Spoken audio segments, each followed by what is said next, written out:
కేసిరెడ్డి రాజశేఖర్ రెడ్డి ఎక్కడ?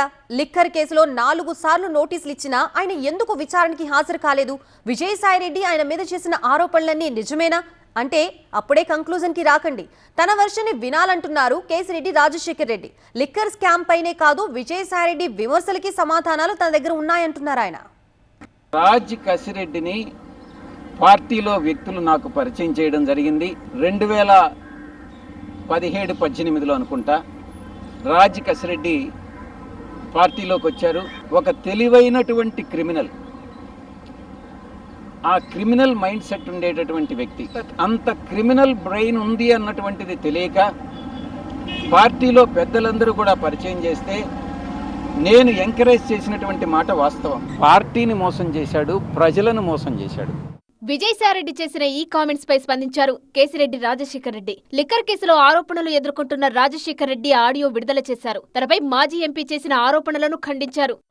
మనిషి ఒక మనిషి, ఆయన గురించి ప్రస్తుతానికి I don't want to talk too much about it because నా ఈ లీగల్ మ్యాటర్స్ అన్నిటికీ అయిన తర్వాత once I come I face the investigation.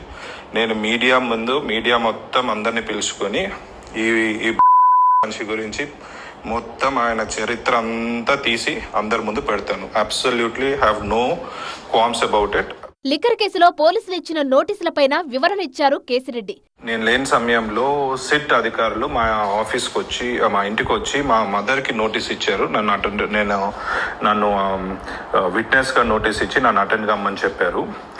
Within 24 hours are so నేను ఇమీడియట్లీ వాళ్ళకి రెస్పాండ్ అయ్యి, సార్ మీరు నాకు నోటీస్ ఇచ్చారు, నేను I'm more than willing to cooperate, నేను వస్తాను, బట్ నాకు ప్రైమరీలీ ఏదైనా బేసిక్ ఇన్ఫర్మేషన్ ఇవ్వండి, నన్ను ఎందుకు రమ్మంటున్నారు?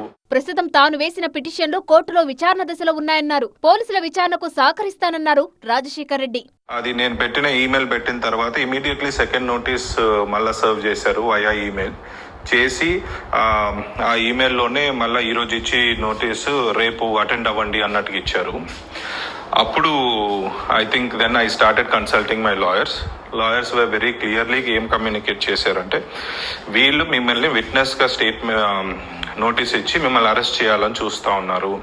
So what ever it is, మీరు కోర్టులో ప్రొటెక్షన్ తీసుకొని కోర్టులో లీగల్గా మీకున్న ఆప్షన్స్ అన్ని ఎగ్జాస్ట్ చేసిన తర్వాతనే నోటీస్కి అడ్రస్ చేయడం బెటర్ అని అన్నారు.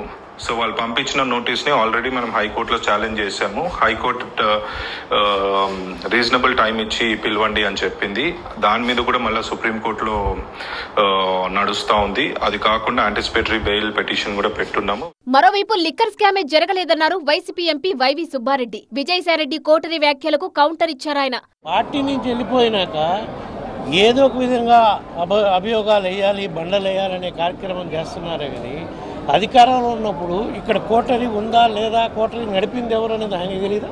వైసీపీ నేతలపై కూటమి ప్రభుత్వం ఉద్దేశపూర్వకంగా తప్పుడు కేసులు పెడుతుందని ఆగ్రహం వ్యక్తం చేశారు వైవి సుబ్బారెడ్డి. ఈ కేసులన్నిటినీ న్యాయస్థానంలో ఎదుర్కొంటామన్నారు.